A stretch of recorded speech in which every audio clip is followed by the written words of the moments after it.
Hello everybody, how's things?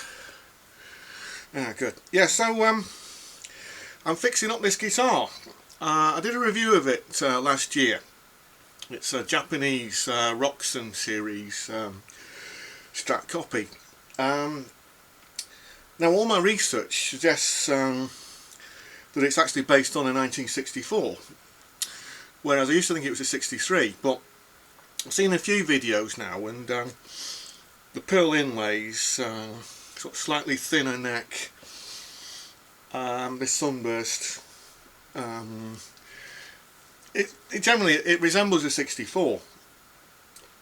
So rather than like sort of spend the thousands and thousands of pounds tracking down a real 64 Stratocaster, I thought I'd try and fix this up. So phase one was basically like strip down the take the strings off and give it a good clean. I use this stuff. It's yeah, Kaiser lemon oil. It's sort of, you know, sort of that conditions the fretboard.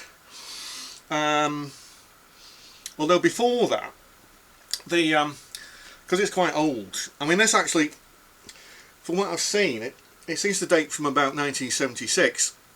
It's certainly a mid-70s copy, so it predates Squire and Takai by a number of years.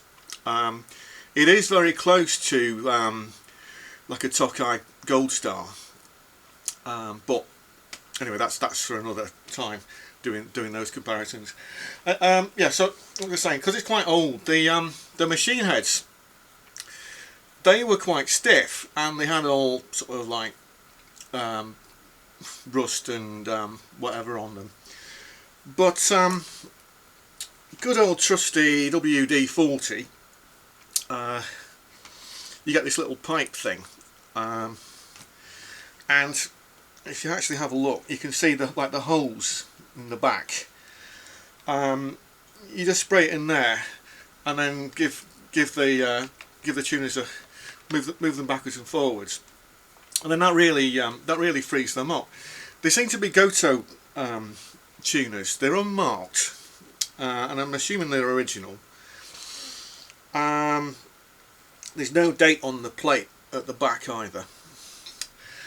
So yeah, so before I took the strings off, etc., I had to give those a squirt of WD-40, and they seem to be all right now. Whilst it had been stripped down as well, I managed to look at the pickups just to check what they were.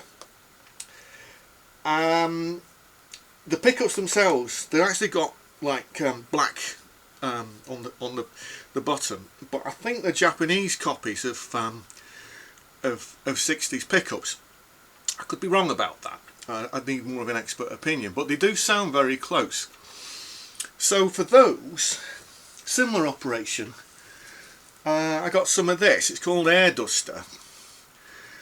Basically it's like sort of compressed air, but, and you do a similar thing. What you do is you just spray that into the pots where the electrical contacts are, and then move the pots backwards and forwards, and then that gets rid of any dust or grime that's built up over the years. You'll find that with a lot of older guitars, that dust will actually settle on the contacts for whatever reason.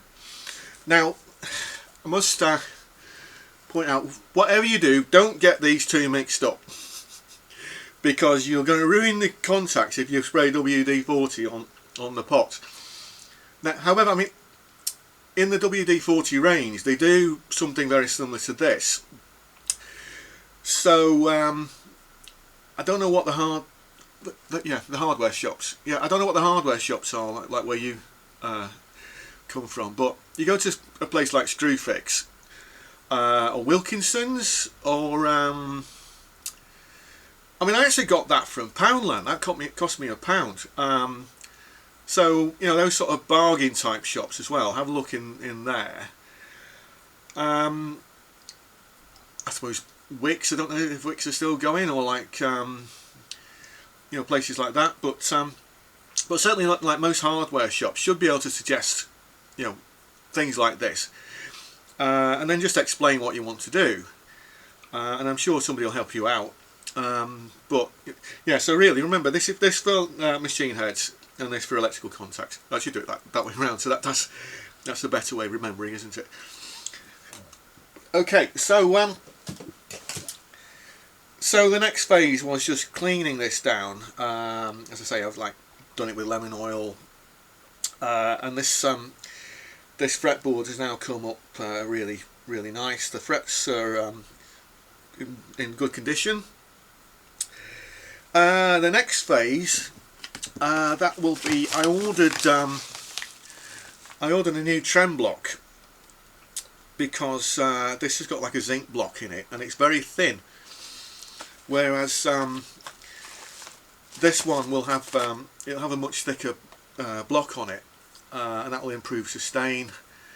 Basically, I mean, I can sort of, because I've got an 80s Squire, I can kind of compare this with the 80s Squire as well, and that should give me some sort of approximations about how it should be done. So this is a Wilkinson trem. It cost me £20.88 from a company called Music Lily. You can find them on eBay and Amazon. But you can look at places like Axes R Us and All Parts and you know, whatever. Now you don't have to, like, I mean, you can spend like a lot of money. You know, you can spend hundreds of pounds on a trem block just for the authenticity. But for the sake of just pure functionality, I went with this because, you know, the Wilkinson hardware, it tends to be good for, you know, it's good value for what it is. And then the other thing as well is to remember, measure the dimensions, where, like with the strings on, measure what the string spacing is. Now this turned out to be 54mm. I'm not sure what that is in imperial measurements, but yeah, 54mm. Some blocks are about 52 and some are about 56 something, with a little bit of tolerance on them. So really you just need to just measure that.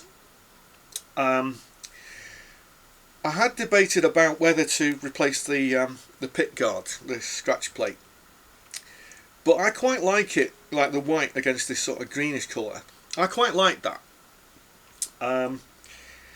Also, I mean, for some reason, even though it's based on 64, it's got an 8-hole pit guard, whereas 60s guitars usually they have 11-hole pit guard, so there'd be other holes there, and they'd be, you know, this is just like a moulded plastic, a bit like you find on like Squires and things like that. But so I could have got a laminated pit guard. I was thinking of getting like a tortoiseshell one, but then I thought, well, it's more about functionality, so maybe a bit further down the line I might upgrade that. But I don't know, if you've got any thoughts, then yeah, then let me know. So the next phase of operation is to change this block out, then fix the intonation, because that's another thing, like with the position of these saddles. When the new bridge is on, that's going to need adjusting. So so when that's done, then, you know, I'll restring it up and then we'll have a test. Okay, so that's it for now, so I'll see you in the next part.